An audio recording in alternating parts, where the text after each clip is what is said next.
Olá, querido amigo, estimado irmão e irmã, querido ouvinte. Pela graça de Deus, estamos aqui para o estudo de mais uma importante lição: orar antes de abrir a boca.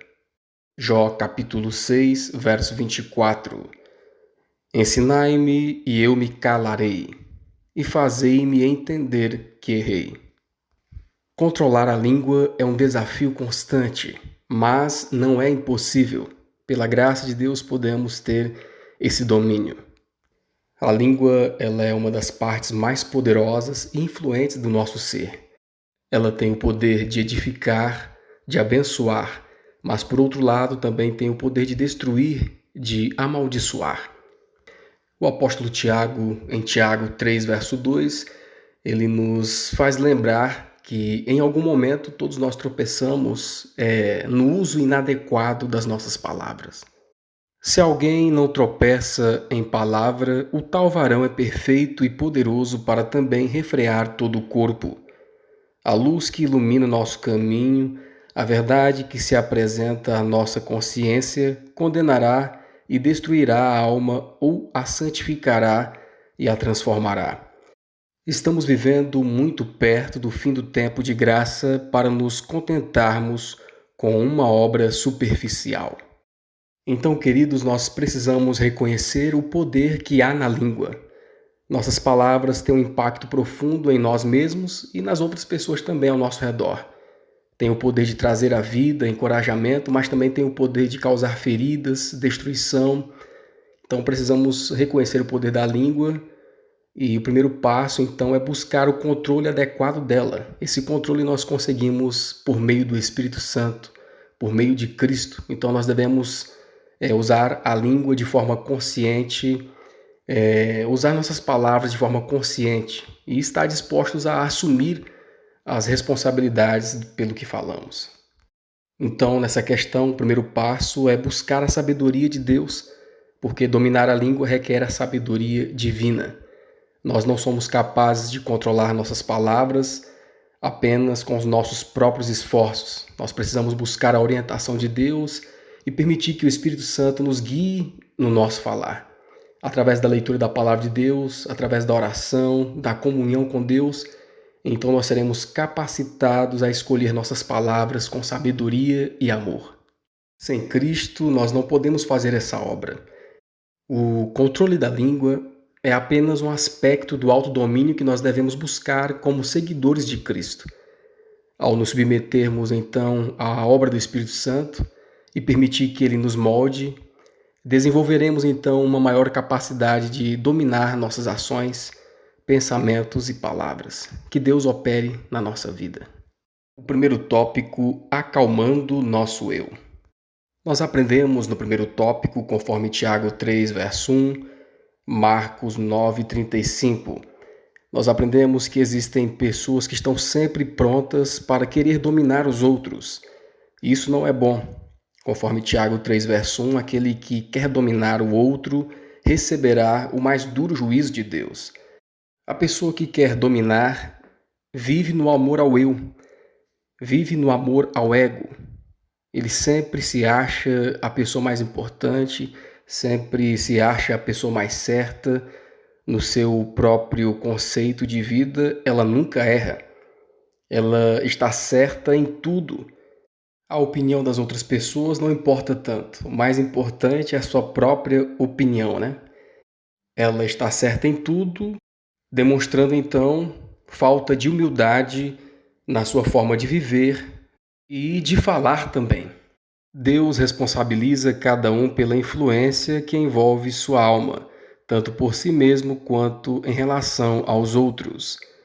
Os seres humanos são egocêntricos e teimosos por natureza, mas o egoísmo desaparece da vida daqueles que aprendem as lições que Cristo quer ensinar.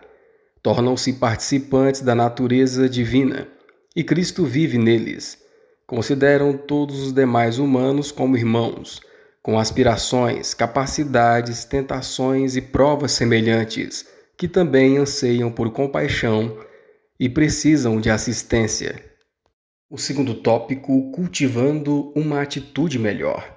Nós aprendemos aqui no segundo tópico conforme Eclesiastes 7, verso 20, Tiago 3, verso 2, que muitas pessoas são implacáveis com os erros das outras, mas se recusam a reconhecer suas próprias falhas.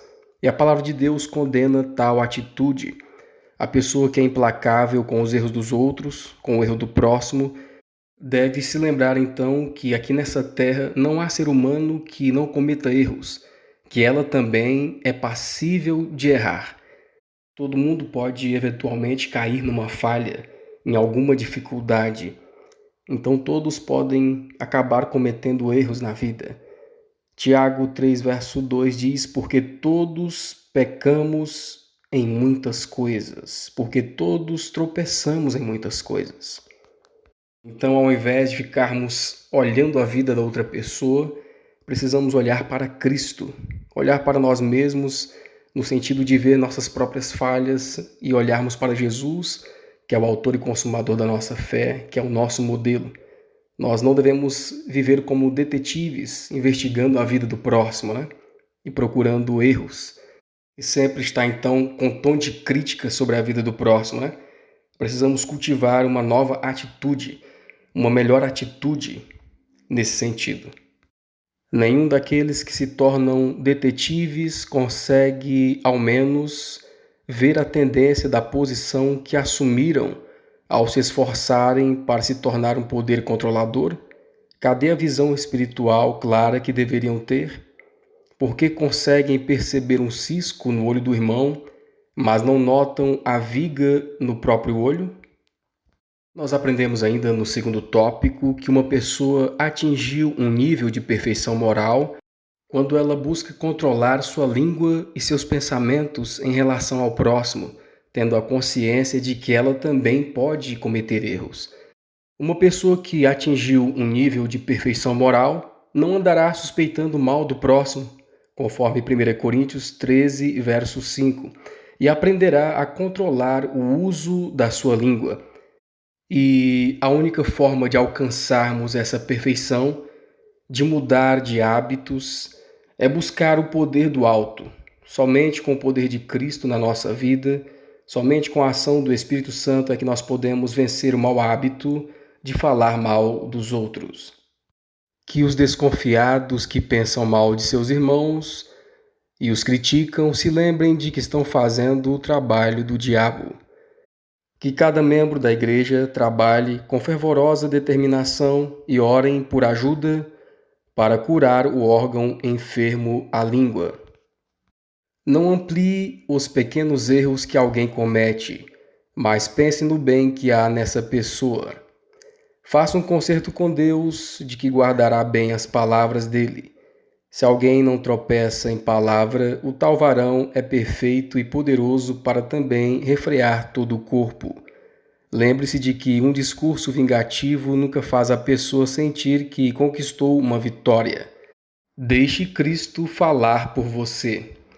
Evite a maldição que vem por pensar no mal. Terceiro tópico, a origem está na raiz. Nós aprendemos no terceiro tópico, conforme Hebreus 12, verso 15, Tiago 3, de 3 a 5. Aprendemos que quando nutrimos ressentimento de alguém, estamos tomando então uma atitude errada, estamos indo na direção errada. Hebreus 12, verso 15 nos fala que o ressentimento que sentimos pode contaminar as outras pessoas ao nosso redor. A raiz da amargura são então os ressentimentos, e isso faz com que a língua seja usada de forma indevida contra o nosso próximo, a fofoca, o falar mal.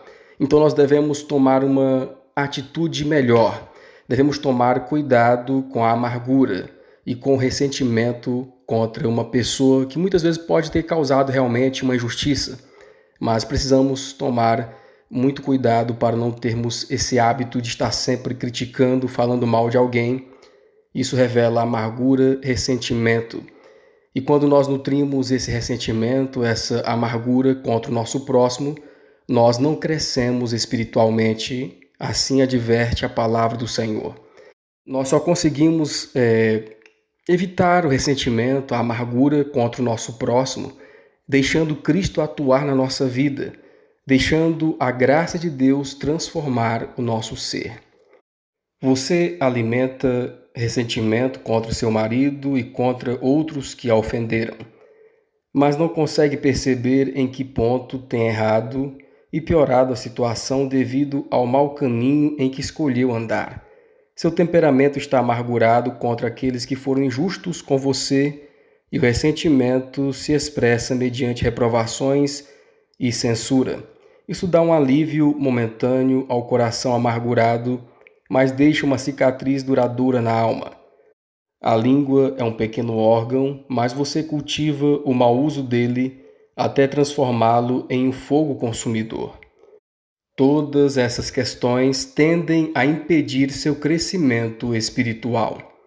No entanto, Deus vê como é difícil para você ser paciente e perdoadora, e Ele sabe como ter piedade e ajudar. Por isso, Ele exige que você reforme a própria vida e corrija os defeitos. Deus quer que a graça dele subjugue seu temperamento rígido e implacável. Você deve buscar a ajuda de Deus, pois precisa de paz e sossego em vez de tempestade e discórdia. A religião de Cristo ensina que você deve agir menos por impulso e mais por uma razão santificada e um calmo raciocínio. Nós aprendemos ainda que precisamos entender sobre as nossas palavras. Precisamos entender sobre as palavras que saem da nossa boca. Tiago 3, verso 6, nos fala que a língua também é um fogo, como um mundo de iniquidade. A língua está posta entre os nossos membros e contamina todo o corpo, inflama o curso da natureza e é inflamada pelo inferno. O falar mal, o reclamar, a murmuração, tudo isso vem do mau uso da língua. E muitas vezes nós usamos nossa língua para o mal. Estamos usando nossa língua mais para o mal ou para o bem? Para promover o bem? Precisamos analisar nossa própria vida, nossa própria conduta. Suas palavras revelarão, suas ações demonstrarão onde está o seu tesouro. Que aqueles que amam espalhar calúnias e falsidades contra os servos de Cristo lembrem que Deus é testemunha de seus atos. Seu toque calunioso não profana objetos sem vida, mas o caráter daqueles a quem Cristo comprou com seu sangue. A mão que traçou as letras nas paredes do palácio de Belsazar também guarda um registro fiel de todos os atos de injustiça e opressão que se cometem contra o povo de Deus. O quarto tópico, não importa se é verdade.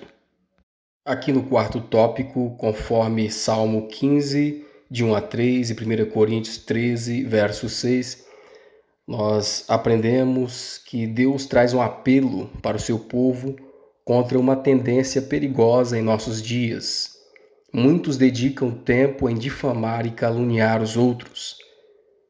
E muitos não sabem se o caso é verdadeiro ou falso, mas saem falando da vida do próximo, cometendo muitas vezes injustiça contra o próximo, reproduzindo um assunto que ele não tem certeza se é verdadeiro.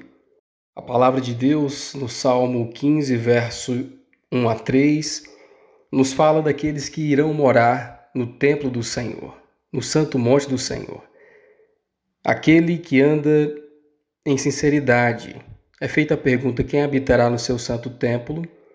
Quem morará no santo monte? Aquele que anda em sinceridade, que pratica a justiça, que fala a verdade no seu coração, aquele que não difama com a sua língua, nem faz mal ao seu próximo, nem aceita nenhum opróbrio contra o seu próximo. 1 Coríntios 13, verso 6.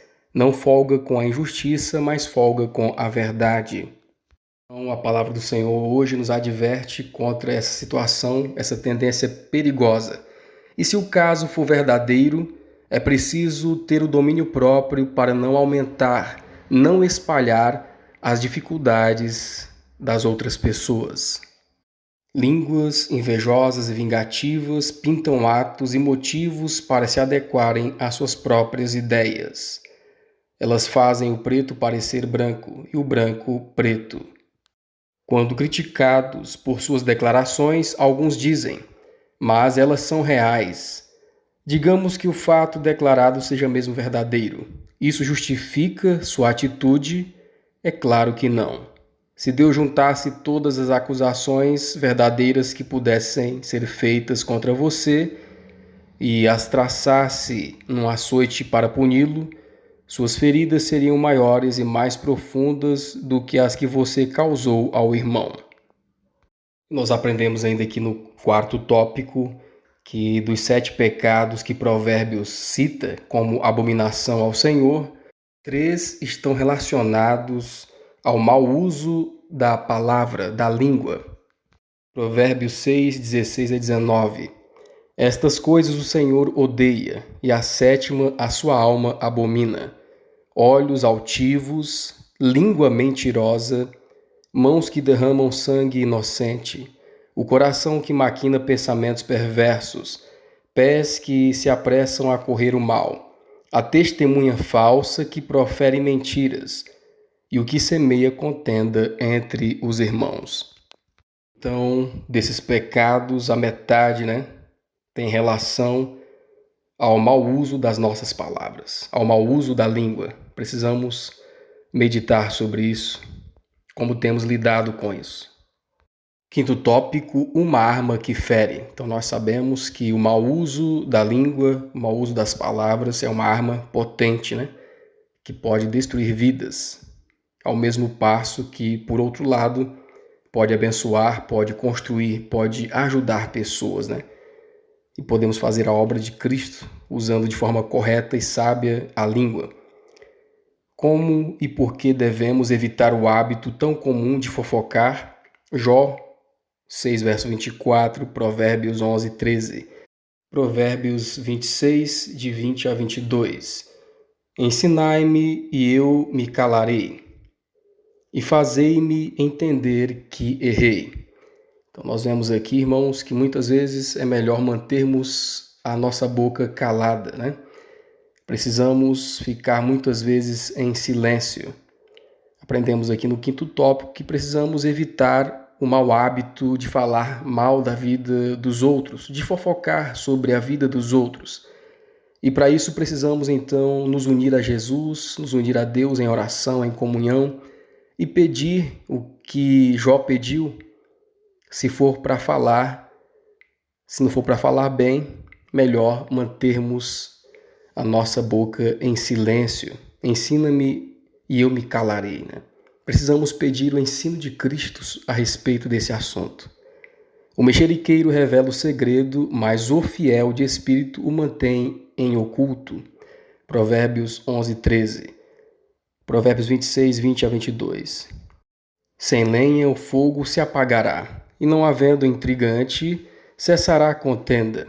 Como o carvão para as brasas, e a lenha para o fogo, assim é um homem contencioso para acender rixas.